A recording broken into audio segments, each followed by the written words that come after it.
자, 우리 성도님들 그동안 잘 지내셨습니까? 오늘은 그리스도의 승천에 대해서 말씀드리겠습니다.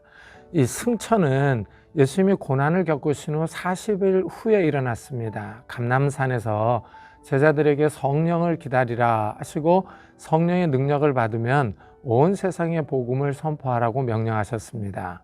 그 후에 제자들이 보는 가운데 하늘로 올라가셨어요. 이 제자들이 보고 있을 때 천사들이 갈릴리 사람들아 어찌하여서 하늘을 쳐다보느냐, 너희 가운데서 하늘로 올려주신 이 예수는 하늘로 가심을 본 그대로 오시리라 하고 말했습니다. 이 천사들은 이 재림, 예수님의 재림이 있을 것을 확실히 말을 했습니다. 자, 그렇다면 이제 이 예수님의 승천이요, 이 승천이 갖는 성격이 무엇이냐 하는 거예요. 이 승천은 단순히 부활하신 몸으로 하늘에 들어가신 것 이상의 의미가 있습니다. 예수님이 육신을 입고 이 땅에 오시기 이전에 누리던 하늘의 영광으로 복귀하는 것입니다. 여기서 먼저 자기 제한의 종료가 있습니다. 이게 무슨 말이냐면은 예수님이 자신을 비워 종의 형체를 가지셨습니다. 그는 근본 하나님의 본체이시나 하나님과 동등됨을 취할 것으로 여기지 아니하시고 오히려 자기를 비워 종의 형체를 가지사 사람들과 같이 되셨고, 그러죠? 그러니까 원래 하나님이셨는데 사람의 몸을 입고 내려오셨다고 그럽니다. 그러면서 이제 부활하신 몸으로 하늘로 올라가신 것은 이전의 영광과 지위로 복귀하신 것이죠. 예수님이 육신을 입고 이 땅에 계실 때요, 하나님의 뜻에 순종하셨습니다. 이것은 예수님이 전능하신 하나님이셨지만 이 세상에 계시는 동안 그의 능력을 행사하지 않으시기로 작정하신 것이죠. 예수님이 육신을 입고 있는 동안 자신을 제한한 겁니다. 그런데 이제 예수님이 승천하셨어요. 이런 제한을 하지 않으신다는 의미가 있는 겁니다. 그 다음에 또 그리스도의 영광이 있죠. 예수님은 창조주로서 영광스러운 분이었습니다. 예수님이 이 땅에 오심으로 그 영광이 잠시 가려졌었죠. 예수님의 영광이 잘 나타나는 사건은 변화산 사건입니다. 예수님이 베드로, 야고보, 요한과 함께 산에 올라가 변화되셨어요. 그들 앞에서 변형되사 그 얼굴에 해같이 빛나며 옷이 빛과 같이 휘어졌더라 하고 말합니다. 이 하늘의 영광으로 변하신 예수님이 모세와 엘리야와 대화를 하셨습니다. 이런 예수님의 모습이요, 인간의 능력에서 벗어나는 것이죠. 예수님은 제자들에게 하늘 영광을 보여준 겁니다. 예수님은 또 십자가에 달리기 전에 이렇게 기도합니다. 아버지여, 창세전에 내가 아버지와 함께 가졌던 영화로서 지금도 아버지와 함께 나를 영화롭게 하옵소서 합니다. 이 말씀에서 예수님은 이 땅에 존재하기 이전부터 계셨던 분이라는 사실을 알 수 있습니다. 하나님과 함께 영광의 모습으로 계셨어요. 승천은 이제 그 영광의 자리로 돌아가시는 거죠. 예수님은 십자가에 달릴 때 영광을 바라보고 참으셨습니다. 십자가 넘어 기쁨과 영광이 있다는 사실을 알았어요. 십자가를 통하여 영광의 자리로 나아가시는 겁니다. 믿음의 주요 또 온전하게 하시는 이인 예수를 바라보자. 그는 그 앞에 있는 기쁨을 위하여 십자가를 참으사 부끄러움을 개의치 아니하시더니 하나님 보좌 우편에 앉으셨느니라 하고 말합니다. 그리고 또 예수님이 부활하신 후에 나타나신 모습과 승천하신 후에 나타나신 모습을 비교해 보면 흥미롭습니다. 제자들은 예수님의 부활하신 후의 모습을 잘 인식하지를 못했어요. 엠마오로 가는 제자들이요, 그리고 막달라 마리아요, 예수님의 모습을 알아보지 못했습니다. 예수님이 그 자신의 영광을 가리신 거죠. 그러나 승천하신 후에 예수님이 나타나십니다. 스데반 집사에게 나타나셨고 다메섹의 길에서 바울에게 나타났습니다. 예수님은 반모섬에서 이 사도 요한에게 나타나셔서 마지막에 되어질 일들을 말씀해 주었죠. 이들은 예수님의 영광을 보고 알아차렸습니다. 이렇게 부활하신 후에 나타나신 모습과 승천하신 후에 나타나신 모습을 비교해 보면 흥미롭다라는 사실을 알 수 있습니다. 그 다음에 이 승천은 그리스도의 격상을 말해줍니다.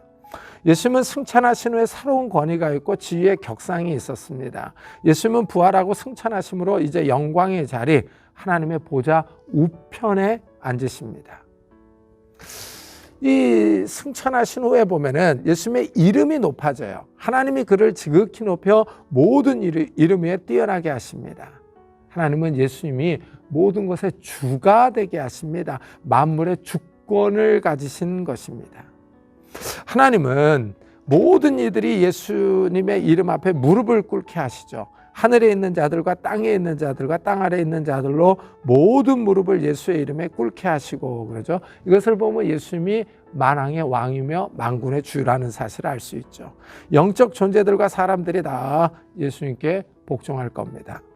하지만 아직 땅에 있는 자들이 예수님의 이름 앞에 머리를 숙이지 않고 있죠. 이것은 예수님이 재림하실 때 그때 이 모든 일이 완전히 이루어질 겁니다. 이래서 예수님이 예배를 받으시는 거예요. 예배의 대상이 됩니다.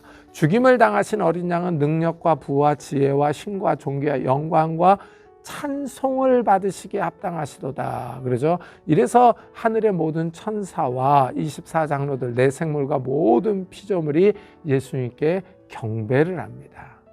예수님이 예배의 대상이 되는 거죠. 또 예수님이 이제 승천하신 후에 새로운 사역을 하십니다. 예수님은 이 땅에 있을 때 인간을 구원하기 위하여 십자가를 지셨어요. 자신의 임무를 다하셨죠. 이제 예수님은 하늘에서 구원받은 자들을 위하여 중재하십니다. 성도들을 도와줘요. 이 성도들이 유혹에 빠져 죄를 지었을 때 예수님이 그들의 변호자가 되어주십니다. 나의 자녀들아, 내가 이것을 너에게 쓰면 너희로 죄를 범하지 않게 하려 함이라. 만일 누가 죄를 범하여도 아버지 앞에서 우리에게 대언자가 있으니 곧 의로우신 예수 그리스도시라. 그러죠? 여기서 대언자가 있다 그러는데 이 대언자는 변호인, 돕는 자 이런 뜻입니다. 예수님이 이제 중재자가 되시는 거죠. 자, 예수님이 하늘로 승천하셨습니다. 이 승천이 성도들의 삶에 큰 영향을 미칩니다. 그리고 이 승천이 이제 가져오는 결과들이 있어요. 첫째가 성령을 보내주십니다. 예수님은 아버지와 자신이 성령을 보내주실 것을 말씀하셨어요. 예수님이 이 세상을 떠나가신 후에 성령을 보내실 것을 예언하셨죠. 예수님은 승천하시기 전에 제자들에게 예루살렘을 떠나지 말고 기다리라 하셨습니다. 예수님이 아버지께서 약속하신 것을 보내주실 것을 말씀하셨어요. 예수님이 이 말씀을 다시 반복을 하시면서 제자들에게 성령으로 세례를 받을 것이라고 하시죠. 성령이 임하면 제자들은 능력을 받고 전 세계를 향하여 이 복음을 전할 겁니다. 이 약속이 오순절에 이루어졌죠. 오순절에 성령께서 제자들에게 임하셔서 능력을 주십니다. 성령은 예수를 믿는 자들에게 선물로 주어졌어요. 성령은 믿는 자들에게 임하셔서 내주하십니다. 예수님이 승천하신 후에 이렇게 선물을 주시는 거예요. 우리 각 사람에게 그리스도의 선물의 분량대로 은혜를 주셨나니 그러므로 이르기를 그가 위로 올라가실 때 사로잡혔던 자들을 사로잡으시고 사람들에게 선물을 주셨다 했도다. 그렇죠? 예수님이 믿는 자들에게 성령을 선물로 주십니다. 성령이 임하셔서 성도들에게 이제 은사를 주세요. 이 은사가 영적 은사이며 능력이죠. 교회를 섬기며 봉사하기 위해서 주신 겁니다. 그래서 영적인 이 은사들이요. 이 은사들에 대한 목록이 보면 로마서 12장, 고린도전서 12장, 에베소 4장에 잘 나옵니다. 그 다음에 예수님이 또 하늘로 올라가셔서 성도들을 위하여 집을 준비하시죠.